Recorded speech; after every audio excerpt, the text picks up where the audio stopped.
देखो दोस्तों, लॉजिकल बात करते हैं। तुम्हारे पास है 6 सब्जेक्ट पढ़ने के लिए और मेरे पास है सिर्फ एक इंग्लिश, जो कि मैं पिछले 15 साल से पढ़ रहा हूं, पढ़ा रहा हूं। तो मैं तुम्हें वो बता सकता हूं जिससे तुम्हारे मार्क्स ज्यादा आ सकते हैं। और वो क्या है, आज वही मैं तुम्हें बताने आया हूं। आराम से सुनते चले जाओ। गेम चेंजर स्ट्रैटेजी बताने वाला हूं, जो तुम्हारे इंग्लिश को बिना पढ़े कम समय में ज्यादा नंबर तुम्हें दिलवा सकती है। और यही नहीं, यहां से लेके सीयूईटी की इंग्लिश तक। सीयूईटी तो तुम सबको ही देना चाहिए भाई, और जो दे रहे हैं उनको भी कैसे इस इंग्लिश की प्रिपरेशन से फायदा होगा वो सुनते चले जाओ। क्या 5 टीआरपी देख के कुछ याद आ रहा है?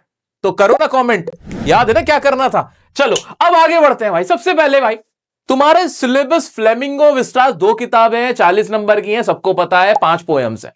मैं अगर फ्लेमिंगो की बात करता हूं, जो कि तुम्हारी बुक है इंग्लिश की, उसमें वैसे तो बहुत सारे चैप्टर है ना। चैप्टर है 8-9 चैप्टर है अच्छे खासे तुम्हारे।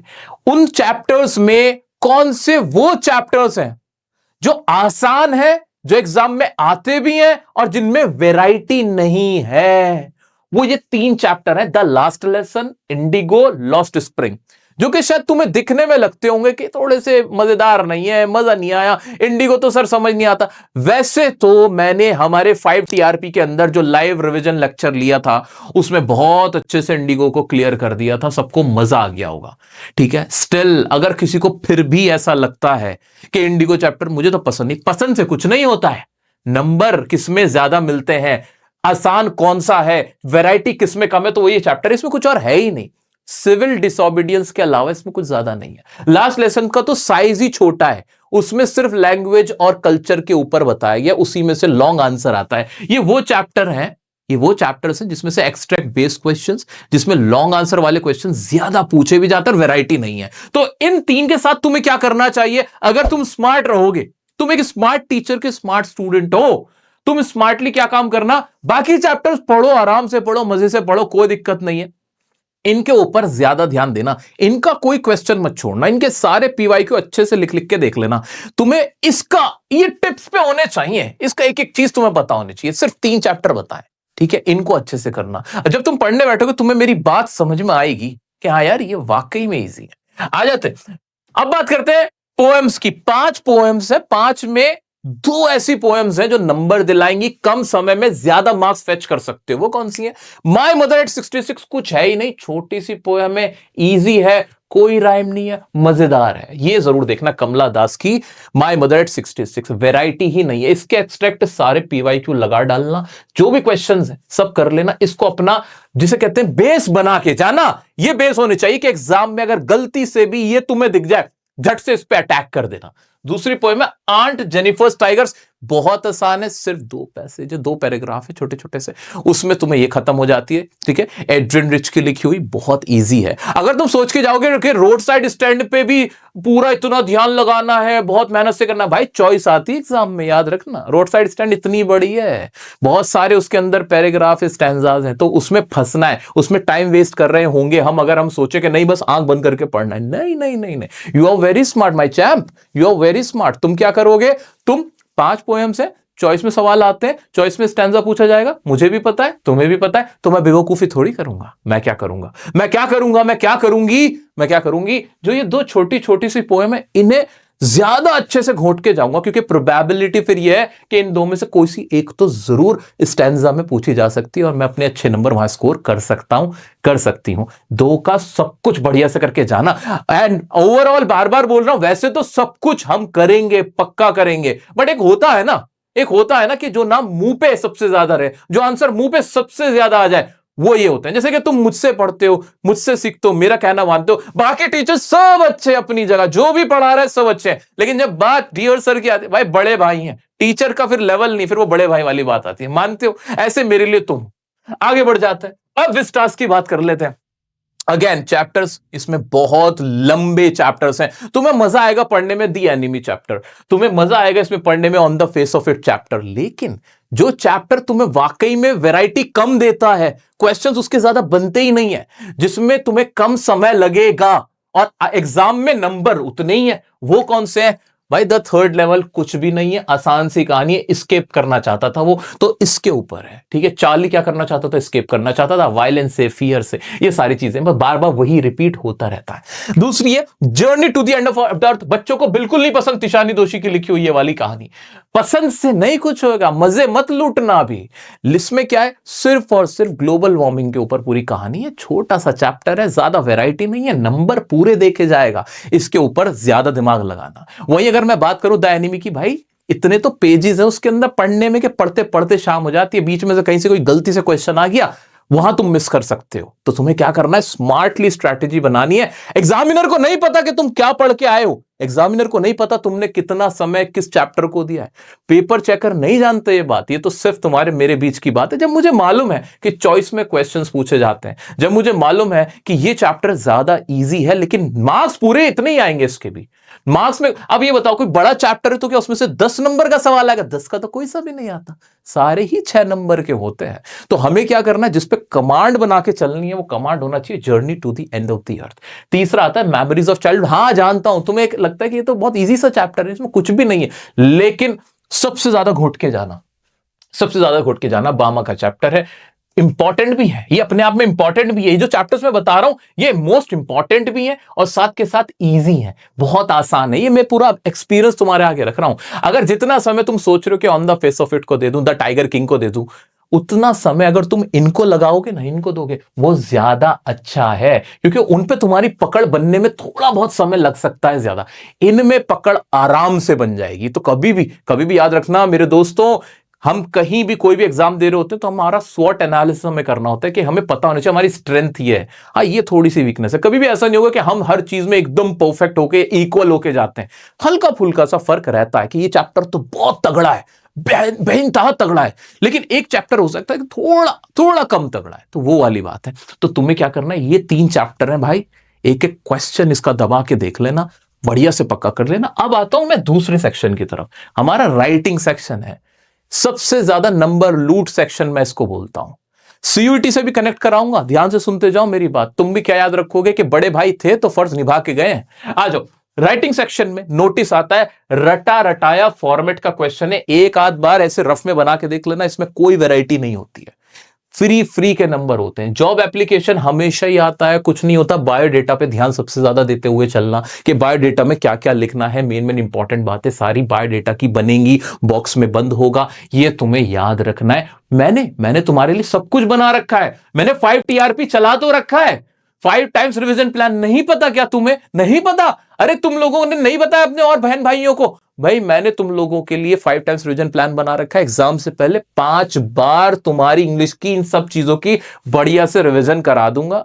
अगर तुम्हें नहीं पता, अभी पता चल रहा है, तो चैनल पे जाके प्लेलिस्ट में जाके चेक कर लेना, प्लेलिस्ट बनी हुई है 5 टीआरपी क्लास 12, गारंटी आती है फिर तो कि 80 में से 80 नंबर लेकर आएंगे। हौसला है, उम्मीद है, कोशिश है। और इंग्लिश में फेल तो भूल जाओ, तो वो अब उसके लाइव लेक्चर्स भी चल रहे हैं। अगर तुमने लाइव लेक्चर्स अटेंड नहीं किए तो मस्ट है तुम्हारे लिए अटेंड करना, वहीं पर मिल जाएंगे तुम्हें, कहीं गए नहीं है वो लाइव लेक्चर्स, लाइव के टैब में दिखेंगे, वहां जाके देख के 5 बार अपनी बढ़िया से रिवीजन करते जाना, ठीक है? टेंशन मत लो। आगे बढ़ते हैं, जो इन्विटेशन एंड रिप्लाई, अगर एग्जाम में इन्विटेशन रिप्लाई का क्वेश्चन तो ऑफ कोर्स आएगा ही आएगा, उसमें अगर इन्विटेशन का चॉइस में मिले ना तो इन्विटेशन ज्यादा आसान रहता है, वो हमारे टिप्स पे रहता है, बचपन से हम शादी के कार्ड देखते हुए आए होते हैं। तो इनविटेशन वाला जो क्वेश्चन है उसे अटेम्प्ट करना, रिप्लाई से थोड़ा बचना, ये मेरा तुम्हें रिकमेंडेशन है, सजेशन है। किसका सजेशन है? कौन हूं मैं? जो कि 10-15 साल से तो यही पढ़ा रहा हूं, देखो ना जाके मेरे प्रीवियस वीडियोस। और मैं बच्चों से मिलता हूं, फेलियर से लेकर टॉपर तक सबसे मेरी बात होती है, कनेक्टेड रहता हूं पूरे साल, एक ही सब्जेक्ट इंग्लिश। और जब मैं ये बात बोल रहा हूं मेरा बच्चा, तो यानी मैं तुम्हारे भला चाहता हूं, मैं तुम्हारे नंबर चाहता हूं, क्योंकि तुम, मेरी इज्जत तुम्हारे हाथों में है। मैं खूब हौसले से कहता हूं 80 में से 80 नंबर लाएंगे। जानते हो कैसे? क्योंकि मैं जानता हूं कि तुम लोग मेरे लिए मेहनत करोगे, तुम लोग मेरा सर फख्र से ऊंचा कराओगे, ठीक है? मेरी छोटी सी नाक को भी तुम कटने नहीं दोगे और छोटा नहीं होने दोगे इसको, तो मैं जानता हूं ये वाली बात। तो मेरे प्यारे दोस्तों, इन्विटेशन वाले ज्यादा अच्छे से करके जाना, उस पर पकड़ ज्यादा बनाना, क्योंकि एग्जाम में बहुत बार ऐसा होता है इन्विटेशन और रिप्लाई में चॉइस आता है, बहुत कम ऐसा होता है कि दोनों ही रिप्लाई के होते हैं, ठीक है? सो ये करके जाएंगे। रिपोर्ट राइटिंग बहुत आसान होता है, पास्ट टेंस जिसने कर लिया, पास्ट टेंस वर्ब की फॉर्म्स थोड़ा पक्का करके जाना। इसके अंदर डिटेल्स बहुत सारी ऑलरेडी मिली हुई होती है, फॉर्मेट बेस्ड क्वेश्चन है, कुछ भी नहीं होता इसके अंदर, घबराने का नहीं है, पास्ट टेंस में बनाते हुए चले जाना। पैसिव वॉइस का मेरा कोई वीडियो देखना, पैसिव वॉइस इसमें सबसे इंपॉर्टेंट होती है कि उन्हें बुलाया गया, ही वॉज इन्वाइटेड ऐसे होता है, एन इवेंट वॉज ऑर्गेनाइज्ड ऐसे होता है। तो पैसिव वॉइस कैसे यूज की जाती है एक बार समझ में आ जाएगी ना तो इजीली कर पाओगे। तो ये जरूर करके जाना, मैं सब कुछ पोस्टमार्टम एनालिसिस करके दिखा रहा हूं तुम्हें, और ये सारा रस है। कोई टीचर, कोई प्रोफेसर अगर इस बात से एग्री ना हो तो कहना, सब बोलेंगे हाँ ये बातें नहीं है, ये एक एक गोल्ड है तुम लोगों के लिए। कम समय में ज्यादा मार्क्स कैसे स्कोर किए जाते हैं उसकी ये स्ट्रैटेजी चल रही है। आगे बढ़ते हैं, अब यहां थोड़ी रुकेंगे हम, अब बात करते हैं अनसीन पैसेज जिससे तुम्हें बहुत घबराहट होती है। कोई घबराने की जरूरत नहीं है, अनसीन पैसेज ही तुम्हें सीयूईटी की भी तैयारी कराएगा। अनसीन पैसेज को मैं कनेक्ट करता हूं सीयूईटी के तुम्हारे एंट्रेंस एग्जाम से, साथ ही जितने भी तुम कंपैटिटिव एग्जाम देना चाहते हो आफ्टर 12th, चाहे B it SSC, B it banking, B it DSSB, सब कुछ ये अनसीन पैसेज से ही कनेक्टेड है। कैसे है वो जरा ध्यान से सुनो दोस्तों। अनसीन पैसेज करने के लिए अलग से तुम्हें प्रैक्टिस करने की, टाइम निकालने की कोई जरूरत है ही नहीं, क्योंकि इसमें सारा खेल होता है तुम्हारी वोकैब का।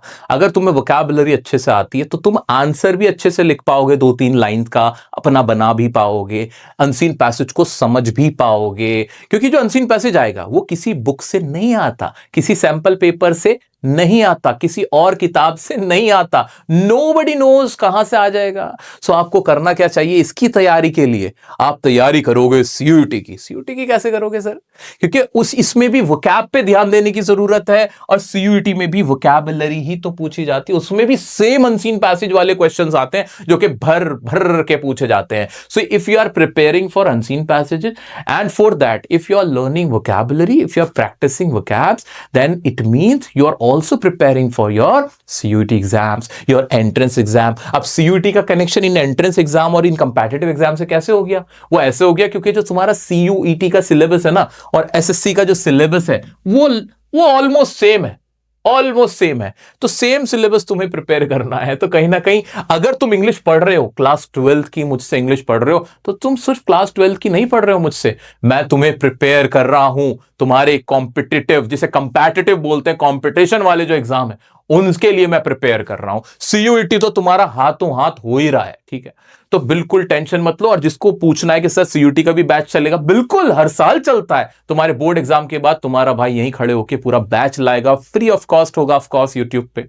जहां डियर सर है वहां पैसा तो नहीं है भाई, वहां प्यार है, वहां मोहब्बत है, वहां इज्जत है, सम्मान है, ठीक है? तो वहां रिश्ता है। तो इस रिश्ते की जो मजबूती है उसे और मजबूत करते हुए हम सीयूईटी की भी तैयारी करेंगे। Don't worry about it my dear friends and sisters. अब सुन लो, वोकैबुलरी को अच्छे से प्रिपेयर करो। वोकैब कैसे प्रिपेयर करें? ये रहा 5 घंटे का लाइव, तुम्हारे भाई ने लिया था, मोर देन 1000+ वोकैब्स मैंने इसमें याद करवा दी हैं। 5 घंटे को अगर 2x पे देखोगे 2-2.5 घंटे में हो जाएगा। लेकिन पूरा देख लेना, वोकैब पूरा बैंक तैयार हुआ होगा तो अनसीन पैसेज बेटर वे में कर पाओगे। दूसरा, राइटिंग टेक्निक आनी चाहिए, क्योंकि कोई अनसीन पैसेज के भी ना तुम्हें आंसर कम से कम यार 2 से 3 लाइन में तो लिखने पड़ ही जाते हैं, ना में भी अपना खुद का आंसर बनाना पड़ जाता है। तो इसके लिए कुछ राइटिंग टेक्निक होती है। मैंने ये टॉनिक सीरीज में सिखाया हुआ है, वैसे तो वोकैब वाले में भी सिखाया हुआ है, साथ में टॉनिक सीरीज में भी मैंने आंसर राइटिंग टेक्निक सिखाई हुई है। ये टॉनिक सीरीज है,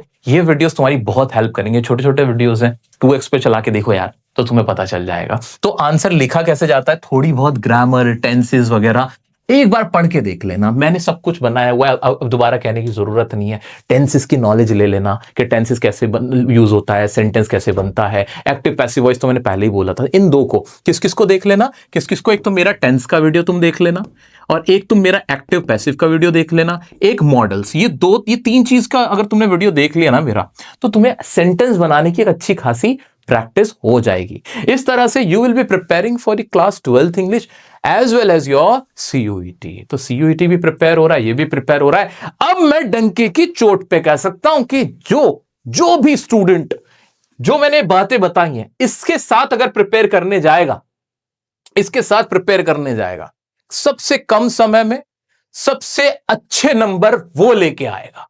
कोई टेंशन लेने की जरूरत ही नहीं है। और 5 TRP ने तो भाई वैसे ही धूम मचा रखी है। जिस भी बच्चे ने इंग्लिश खोल के नहीं देखी थी वो भी अब कॉन्फिडेंस महसूस कर रहा है। अब सवाल पास होने का तो है ही नहीं, अब तो बात होती है कि 80 में से 80 किसके आएंगे, 79 किसके आएंगे, 78। हम उस लेवल के अपने गोल सेट कर रहे हैं।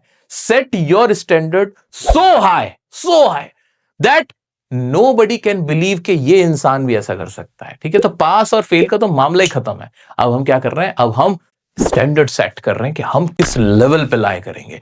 और तुम लोगों को एक बार फिर से बता देता हूं, तुम लोगों का ऑल ओवर इंडिया टेस्ट 8 फरवरी तारीख है। अगर तो 8 फरवरी से पहले देख रहे हो तो बता दूंगा, 8 फरवरी को ऑल इंडिया लेवल का पे हम लोग टेस्ट रख रहे हैं। तुम्हारा एग्जाम बिल्कुल एग्जाम की कंडीशन में वो जरूर अटेम्प्ट करना है भाई।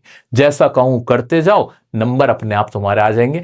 वीडियो पसंद आई हो तो लाइक करके जाना और सब्सक्राइब के बटन को जरूर दबाना, ताकि तुम्हारा और मेरा रिश्ता बरकरार रहे, नोटिफिकेशन तुम्हारे पास रहे। मिलते हैं नेक्स्ट वीडियो में नेक्स्ट टॉपिक के साथ, तब तक के लिए बने रहें जियो सर के साथ।